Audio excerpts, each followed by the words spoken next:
तो दोस्तों आज हम जानेंगे कलिंग युद्ध के बारे में, जिस युद्ध ने इतिहास बदल के रख दिया था। भारतीय इतिहास में सबसे चर्चित युद्धों में से एक कलिंग युद्ध मौर्य साम्राज्य के सम्राट अशोक और वर्तमान में ओडिशा के पास स्थित कलिंग राज्य के बीच लड़ा गया था। महासागर का स्वामी कहा जाने वाला कलिंग एक समृद्ध राष्ट्र था जिसमें प्रतिभाशाली कलाकारों और शांतिपूर्ण लोग निवास करते थे। 321 बीसी तक यह नंद साम्राज्य द्वारा शासित था। व्यापार के लिए महत्वपूर्ण बंदरगाहों और एक मजबूत नौसेना के साथ कलिंग ने अपनी कोस्टलाइन को नियंत्रित किया और व्यापार में महत्वपूर्ण भूमिका निभाई। राजगद्दी पाने के बाद केवल कलिंग युद्ध ही अशोक का एकमात्र प्रमुख युद्ध था। उसने प्राचीन भारत में मौर्य राजा बिंदुसार के साथ शुरू हुए साम्राज्य निर्माण और सैन्य विजय का अंत किया। कलिंग युद्ध के कारण भारतीय इतिहास के सबसे घातक युद्ध यानी कलिंग युद्ध के कारणों को लेकर इतिहासकारों के अलग अलग विचार हैं। सम्राट अशोक अपने पिता बिंदुसार और दादा चंद्रगुप्त मौर्य के रास्ते पर चलना चाहता था।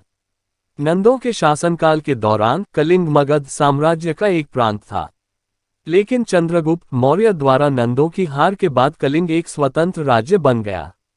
जबकि चंद्रगुप्त मौर्य और बिंदुसार ने इसे फिर से जीतने का प्रयास किया, लेकिन वे असफल रहे। केवल ये अशोक ही था जिसने सिंहासन को पुनः प्राप्त करने का कार्य किया। चंद्रगुप्त मौर्य के शासनकाल के बाद से कलिंग अपनी सैन्य शक्ति, सीलोन और जावा जैसे क्षेत्रों के साथ व्यापार संबंधों के लिए प्रसिद्ध था। कलिंग के समृद्धि के इन्हीं कारणों से अशोक कलिंग पर विजय प्राप्त करने और अपने राज्य का विस्तार करने के लिए प्रेरित हुआ। अशोक के शासनकाल के 12वें वर्ष में उसने कलिंग के शासक को एक संदेश भेजा जिसमें अनुरोध किया गया था कि उसका साम्राज्य मौर्यों को सौंप दिया जाए। हालांकि कलिंग के शासक ने मौर्य साम्राज्य के सामने झुकने से इनकार कर दिया, जिसका परिणाम यह निकला कि 261 बीसी में अशोक और कलिंग राज्य के बीच एक घातक युद्ध छेड़ा गया था।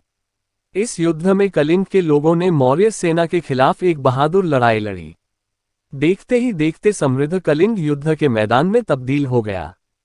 कलिंग के शासक कलिंगराज ने मगध साम्राज्य को हराने में कोई कसर नहीं छोड़ी, लेकिन अशोक की विशाल सेना ने कलिंग की सेना को पछाड़ दिया। माना जाता है कि कलिंग के सैनिक अंतिम सांस तक डटे रहे और जीत के करीब थे। हालांकि अशोक और उसके लोगों ने उन पर काबू पा लिया और युद्ध में विजयी हुए।